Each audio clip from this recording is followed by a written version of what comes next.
Installing a memory module.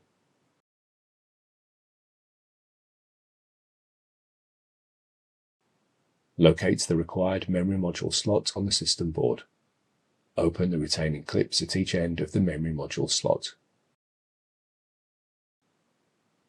Align the memory module with the slot and then firmly press both ends of the memory module straight down into the slot until the retaining clips snap into the locked position.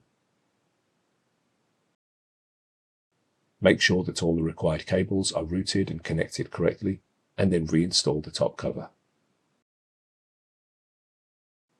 Reinstall the node into the chassis.